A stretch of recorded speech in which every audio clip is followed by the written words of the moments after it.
Hello kids, हमारी आज की स्टोरी है झूठ का फल। न्यायालय में दो मित्र उपस्थित हुए। नाम था सुंदरलाल और गुंदरलाल।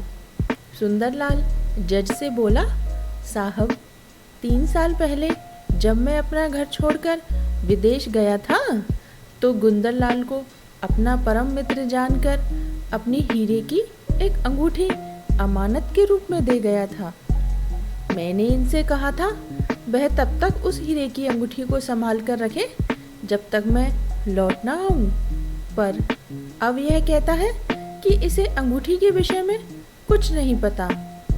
गुंदरलाल अपने दिल पर हाथ रखकर बोला, सरकार, सुंदरलाल झूठ बोल रहा है।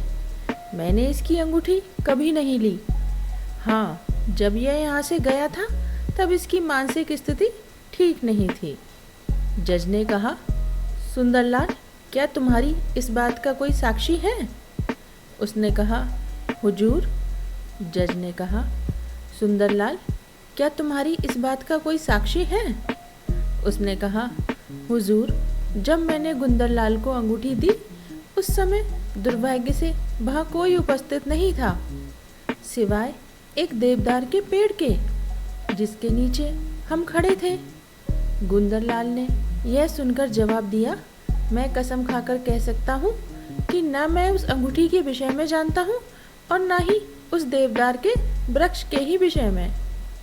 जज ने सुंदरलाल से कहा, तुम खेत में वापस जाओ और उस देवदार के पेड़ से एक टहनी लेकर वापस आओ।